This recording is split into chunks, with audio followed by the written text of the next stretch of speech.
I believe that this generation of our children is the brightest generation that was ever produced for us. I think they misunderstood, and I believe that they are misguided. So one of the reasons why I do what I do, I put myself open for mentorship, to reach out to our young brothers that's in the streets, our young brothers that's on their way to the prison system. Some of our young brothers are waiting in TGK to get direct filed. I went into TGK and I had the opportunity to talk to maybe about 16 of our young brothers that's getting direct filed. Direct file means that they have done a crime where they're going to charge them as an adult and send them to adult prisons. So at first when I went in there, they didn't, they acted like they didn't want to hear what I had to say, they wasn't responsive. I wasn't holding some of their attention.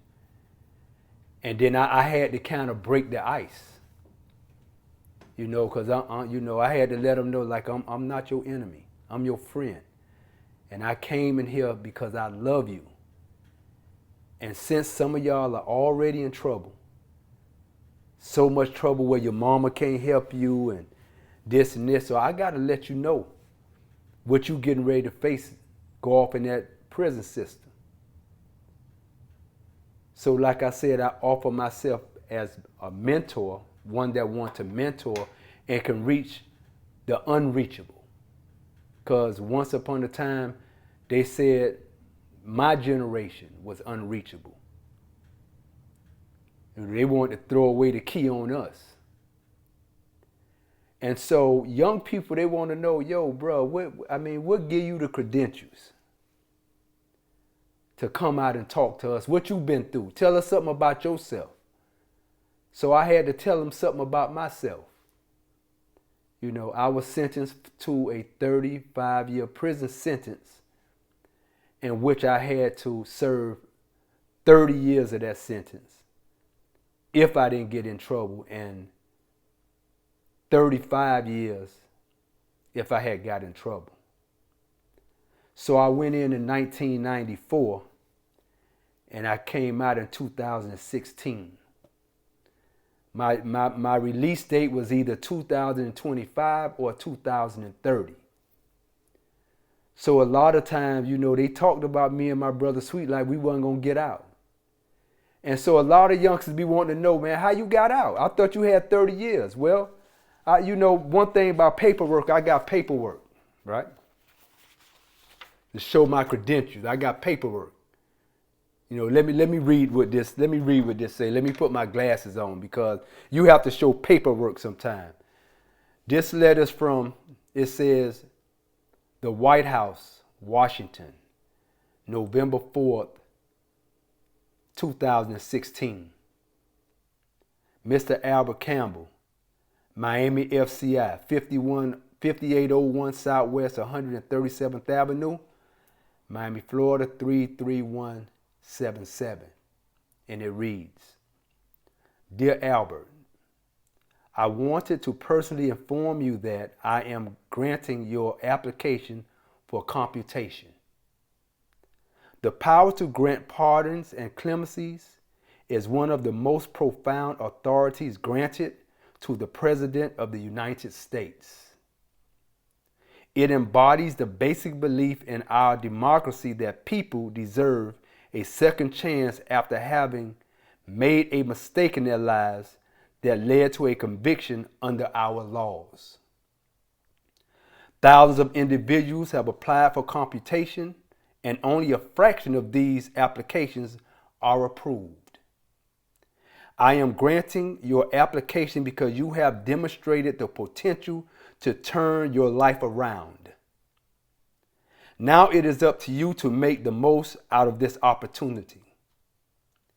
It will not be easy, and you will confront many who doubt people with criminal records can change. Perhaps even you are unsure of how you will adjust to your new circumstances. But remember that you have the capacity to make good choices. By doing so, you will affect not only your own life, but those close to you. You will also influence, through your example, the possibility that others in your circumstances can get their own second chance in the future. I believe in your ability to prove the doubters wrong and change your life for the better. So good luck and Godspeed. Sincerely, Barack Obama. So I got a pardon. I got a clemency from Barack Obama. So I got out like 10 years before I was sentenced, because man will sentence you, but God could give you a sentence too. I am also a member of the Hunger Nine. 9 men that went on a hunger strike across the street from the Pork and Bean Projects for 21 and a half days to bring awareness to gun violence. While I was on maybe the 16th day of hunger strike, I did an interview on LPR or LPN, one of those progressive radio stations. And on that radio station, I said, man, I wish I could get a letter to Barack Obama to tell him that he did not make a mistake on giving me a clemency, and show him what I was doing out in the community. A few days after that, a lady came out to our site, Hunger Nine site, this lady here. So I'm a little frail. We about on our 16th day of hunger strike. And this lady came across the street from the Pork and Bean Projects and looking for me. She found me. And she said, I heard on the radio that you wanted to get a letter to Barack Obama. She said, I come here to get that letter from you and get it to Barack Obama. Probably about another 3 weeks after that, that same lady, she came to my job with a response letter from Barack Obama. So I'm qualified, overqualified, with experience to reach those of our people who said they couldn't be reached. I'm also an author, a published author. I revised this manuscript a couple of times. But I'm also a published author. And so I understand, man, growing up in them streets, hanging around people that do the same things you do, and you will do those things because I did them so long that made us feel like it was right, like it was the right thing to do. I remember before I came up in the dope game, I never had pictured myself being a leader or organizer, or a leader and organizer of a drug group of men. And I remember going to one of the guys that was having problems in our community. They used to have what they call sting operations. That's where police, they came up and set up every day in your spot. And nobody could make no money around there. And so I didn't know what I was going to do with my life, but I growed up in the village where I seen people get shot, people get killed, people selling drugs, people get stabbed, people ODing. And so I remember I told this guy, I said, man, if you pay me to be off the street. I say, man, I'll take care of this problem for you, man. I'll get these police around here. And he looked in my young eyes and he sat me down. He said, man, look here, man. That's not how you get money, man. That's not the right thing to do. So that stuff that you got on your mind, that's not the right thing to do. And he knew that I was serious about what I was saying, and he reached me. And while I began to sell drugs and stuff, but I didn't have the kill somebody mentality. Because I didn't know what I was doing. It was people that grew up in our neighborhood. They done killed 3-4 people and they were still around there. So I didn't know. And so I know, like our young brothers and our young sisters out there, they are so brilliant. You know. And it seems like when we come at them, when we approach them, you know, we come at them with the attitude as if we know what they're going through. We don't know what the present generation is going through just because we know what we went through. So we have to sit down and listen to them, but we have to reach them. We have to gain their trust. And so that's why I'm so passionate about the mentorship part. And for the parents that got children that's in them streets, that's going astray, that's doing all manners of things. Like, them the ones that I like to talk to. And so, like, if you got children that's going astray, hey man, leave your comment information below. I would talk to them. I could reach them. If you got children that's in the prison, or you know somebody that's in prison, I will write them because I know how important a letter is to get a letter in prison. When you're in prison, I know how important it is for somebody to answer your phone call when you're in prison.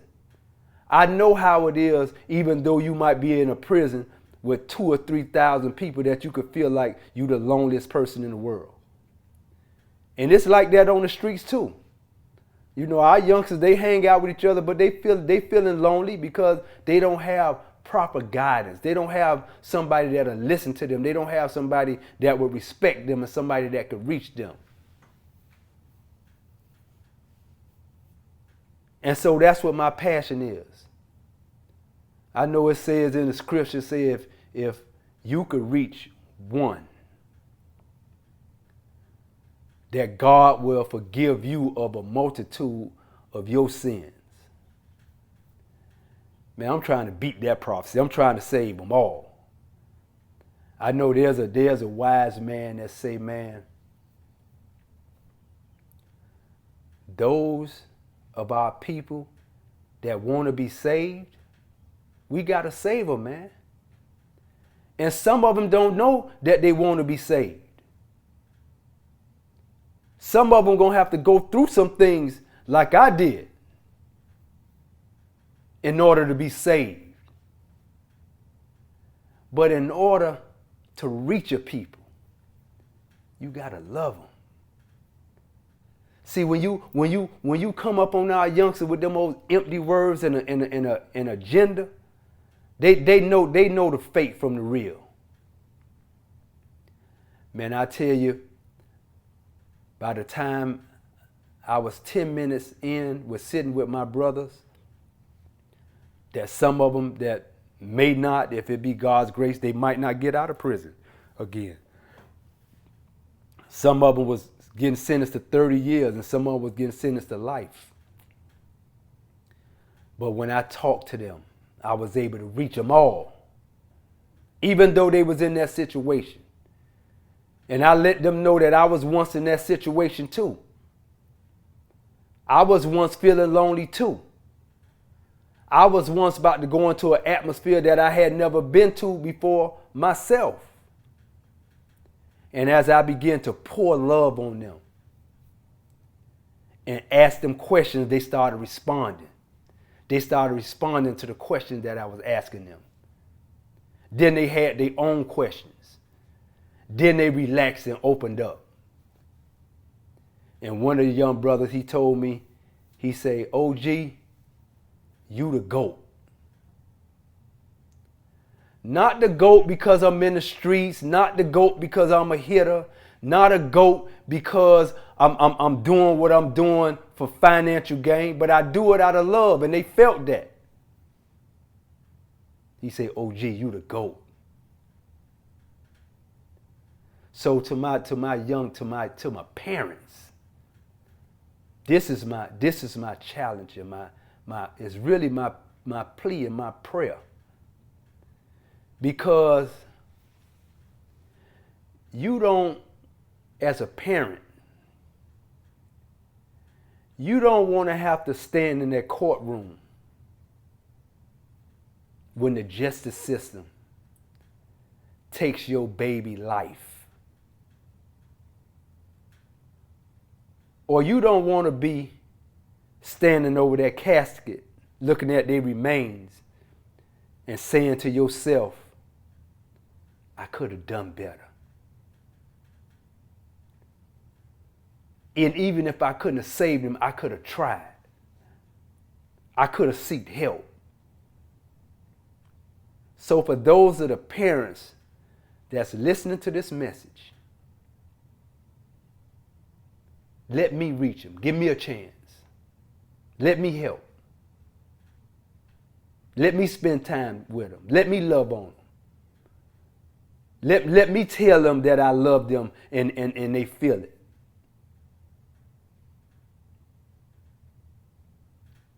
I believe that some of those that children that's in the streets, that's doing all manners of things, I believe that some of them or most of them can be saved. I believe it.